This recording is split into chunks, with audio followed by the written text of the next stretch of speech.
For better experience, use headphones. Okay, in last class we already discussed about the terrestrial plants and their adaptation. So basically in this class we have discussed about the different type of aquatic plants. But in last, most of the desert resin plant, mountain resin plants are already covered, and some hot and humid resin plant is also covered. So just we start from the aquatic plants and their adaptation. Aquatic plants means क्या होता है, वो plants जो कि आपके पानी में रहते हैं. So in aquatic plants are the three type: floating plant, fixed aquatic plant and underwater plant. ये तीन मेन इंपॉर्टेंट कैटेगरीज है किसका, एक्वेटिक प्लांट्स का. अब इसमें सबसे पहले बात करेंगे फ्लोटिंग प्लांट. फ्लोटिंग प्लांट मतलब कौन सा होता है कि वो प्लांट जो कि फ्लोट होता है. जैसे नाम से ही बहुत ज़्यादा क्लियर है कि those plant which is float on the water, that is there are called the floating plants. Floating plants में सम एग्जाम्पल्स किस किस प्लांट का है, जैसे water hyacinth, wolffia, pistia and duckfish float in water. ये water hyacinth आपने देखा होगा फैला हुआ होता है. लोटस भी वहीं पे है, एक्वेटिक प्लांट है. और जो डकफिट है वो भी वाटर के ऊपर ही तैरते रहते हैं. ये सारे कुछ प्लांट्स हैं जो कि वाटर में इजीली पाए जाते हैं. इनके एडेप्टेशन का तरीका भी थोड़ा सा डिफरेंट होता है. आपको दिख रहा होगा पिक्चर्स में, ये इस टाइप के प्लांट्स हैं, वाटर हिनेथ एंड वोल्फोविया दिख रहा है. बाकी इनके एडेप्टेशन, अगर वो एक्वेटिक प्लांट है तो इनके एडेप्टेशन जो होती है वो काफ़ी डिफरेंट होती है compare to the mountain and hill regions aquatic plants. So some plants are very small in size and have light and spongy bodies. ये क्या होते हैं, काफ़ी स्मॉल होते हैं, लाइट होते हैं, उनकी बॉडीज़ जो होती है काफ़ी स्पंजी होता है. इसके अलावा कुछ और खासियत होती हैं, दैट इज़ द स्टेम्स. उनके जो स्टेम्स होते हैं, स्पंजी बॉडीज़ का मतलब समझ गए ना, थोड़ा सा गद्देदार जैसे फ्लैशी जिसको बोलते हैं. And stems are reduce and roots are not well develop. तो स्टेम्स जो होते हैं वो काफ़ी छोटे होते हैं और रूट्स भी जो है वो डेवलप नहीं होते, बिकॉज पानी के लिए उनको बहुत ज़्यादा दूर कहीं जाना नहीं पड़ता है, वो वहीं रहता है, तो उनको कहीं उसको ज़्यादा डेवलप करने की ज़रूरत नहीं, because they are the aquatic plants. ये तो हो गई बात उनकी रूट स्टेम की. तो लीव्स जो हैं वो वेरी थिनी वैक्सी कोटिंग, और लीव्स जो है वो वैक्सी कोटिंग वाले होते हैं. वैक्सी कोटिंग क्योंकि पानी उसमें रुकता नहीं है. तो ये बेसिक एडाप्टेशन किनका है, this is of the floating part.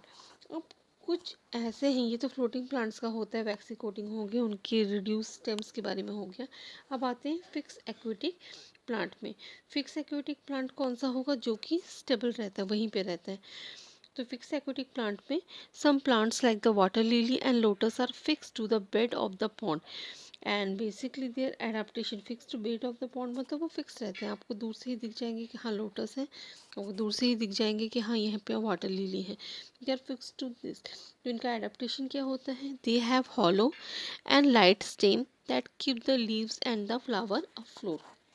Basically ये हॉलो होता है और लाइट होता है, और इनके जो लीव्स होते हैं पानी में फ्लोट होते रहते हैं. आपने देखा भी होगा कि जो लोटस प्लांट है उसके लीव्स कैसे खिले हुए रहते हैं, पानी में फैले हुए रहते हैं, जैसे वहाँ पे बिछोना जैसा बिछा हुआ है. उसका नेक्स्ट पॉइंट है कि their leaves are bored with waxy coating that prevent them from rotting. अब इनमें वैक्सी कोटिंग होती है, जैसे मैंने पहले भी आप लोगों को बताया था, और ये काफ़ी चौड़े होते हैं.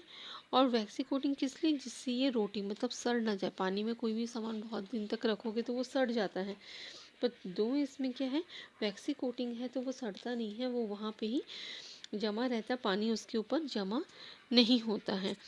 इसके बाद जो नेक्स्ट पॉइंट आता है वो है leaves have stomata on the upper surface of the breathe easily.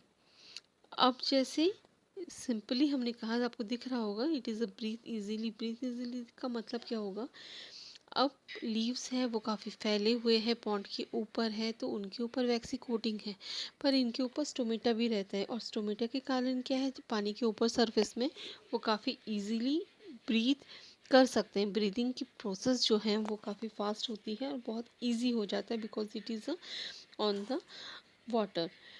इसके बाद जो नेक्स्ट पॉइंट आता है, तो हमने यहाँ पे 3-4 पॉइंट्स क्लियर है। पहले हमने उसका लीव्स देख लिया, लीव्स के ऊपर कोडिंग की बात कर ली, फिर इसके ऊपर हमने स्टोमेटा की बात कर ली। यहाँ पे ध्यान देने की बात ही, देखो सब कुछ उनके एडाप्टेशन के ऊपर है।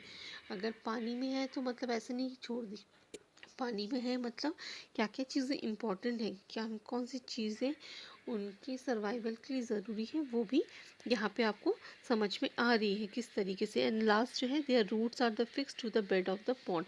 क्योंकि ये फिक्स एक्वेटिक प्लांट है तो ऑब्वियसली उनके रूट्स को भी काफ़ी फिक्स होना पड़ेगा। वो अगर फिक्स नहीं होगा तो दिस इज़ ईजिली रिमूव्ड, या वो वहाँ से गिर जाएगा या हॉलो में घूमता रहेगा। उसके बाद आता है under water plant. Under water plants में some plants like the pondweed, seaweed and the tap grass grow and remain under water। ये कुछ ऐसी चीज़ें हैं जो अंडर वाटर मतलब पानी के नीचे बहुत इजीली सरवाइव किया जाता है। कौन कौन से एग्जाम्पल है, pondweed, seaweed and the tape grass. ये बहुत इजीली अंडर वाटर में ग्रो कर जाता है, ग्रो भी करता है और रिमेन्स भी रहता है। आपने एक्वेरियम में देखा होगा ना, छोटे छोटे प्लांट्स लगाते हैं, या समुद्र में भी देखा होगा। इनकी अडेप्टेशन क्या है, there have a long ribbon like narrow leaves. इनके लीव्स जो होते हैं काफ़ी, और basically the leaves are the rise cluster form of the roots and do not have any stomata. इनमें जो क्लस्टर फॉर्म होता है, क्लस्टर मतलब रैंडम लीव्स होते हैं, and they are the long and ribbon like the narrow leaves. And third जो है, they breathe through their body surface. तो ये 3 जो मेन एडेप्टेशन है जो इसलिए आपको समझा रही हूँ। फर्स्ट, उनकी जो लीव्स हैं वो क्लस्टर टाइप्स की होती हैं, और क्लस्टर टाइप्स के होने के कारण यूज़ होते हैं। वाटर एंडर प्लांट जो है वो वाटर को क्लीन करने के लिए भी काफ़ी हेल्प करते हैं, और ये रिमूव करते हैं carbon dioxide by the aquatic animals like the fish and therefore such plants are the put in a aquarium. इनको एक्वेरियम में भी रखा जाता है। तो अंडर वाटर प्लांट्स की खूबियाँ क्या क्या है, एक तो उनकी बॉडी सरफेस के थ्रू वो ब्रीथ करते हैं, उनका जो रूट्स होता है it is look like a cluster like structures. अब इनका कोई भी स्टोमेटा नहीं होता because it is in a under water. और इनका जो लीव्स होता है it is ribbon like structures, और ये काम क्या करता है, पानी में से कार्बन डाइऑक्साइड को क्लीन करने का काम करता है। कुछ बेसिक मल्टीपल चॉइस क्वेश्चन है, you can do it very easily. In the next class we go through the some other adaptations of the plants, उसको हम नेक्स्ट क्लास में डिस्कस करेंगे।